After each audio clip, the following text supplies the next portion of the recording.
أهلا بيك يا بطل.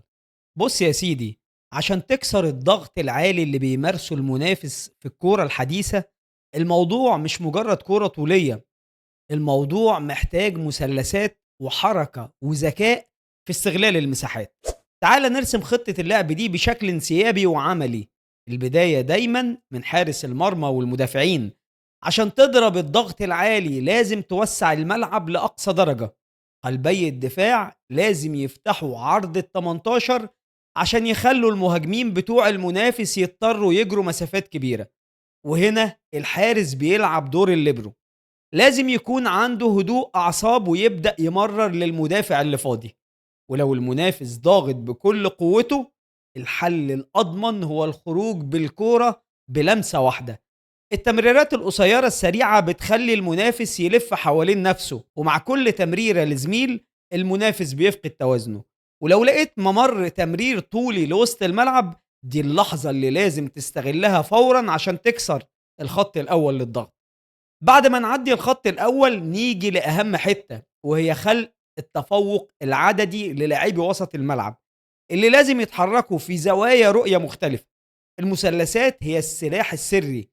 لو عندك لاعب ارتكاز بيسقط بين قلبي الدفاع، كده انت بتعمل زيادة عددية بتخلي مهاجمين المنافس مش عارفين يضغطوا على مين ولا مين.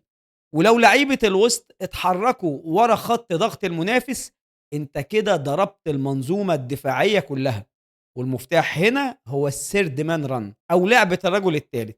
يعني الكورة بتتنقل من لاعب رقم واحد للاعب رقم اتنين، اللي بيلمسها بلمسة واحدة للاعب رقم ثلاثة اللي انطلق في مساحة فاضية. الحركة دي بتقتل الضغط العالي تماما، لأنها بتعتمد على سرعة البديهة مش القوة البدنية. أما لو المنافس مبالغ جدا في الضغط، هنا بيجي دور التغيير المفاجئ لاتجاه اللعب.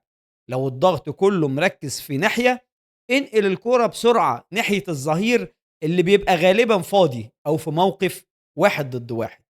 الكرة الطويلة القطرية هنا بتكون قاتلة، وبمجرد ما الكرة بتوصل للناحية التانية، الفريق كله بيتحول من حالة الدفاع لحالة الهجوم السريع.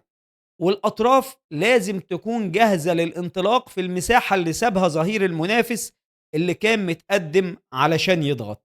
ولو نجحت انك توصل الكورة للمهاجم بتاعك وهو ظهره للمرمى، ونزل استلم ومر للقادمين من الخلف، انت كده خلاص عملت اختراق كامل ووصلت لمرمى المنافس في اقل من 5 ثواني. الخلاصة يا صديقي، الضغط العالي بيعتمد على التوقيت والثقة.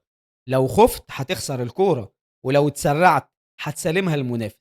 العب بهدوء، وسع الملعب، خلي دايما في لاعب متاح للتمرير، واعتمد على اللمسة الواحدة. ولو المنافس فتح مساحات وراك نتيجة ضغطه، ما تترددش في استغلالها بكورة واحدة طولية لسرعات المهاجمين. هي دي الكورة الحديثة، ذكاء في الحركة ومخاطرة محسوبة، وبالتوفيق في تنفيذ الخطة. بس خلي بالك، قبل ما تعمل كل ده ما تنساش متابعة، لايك وشير، عشان يوصل لك كل جديد. سلام.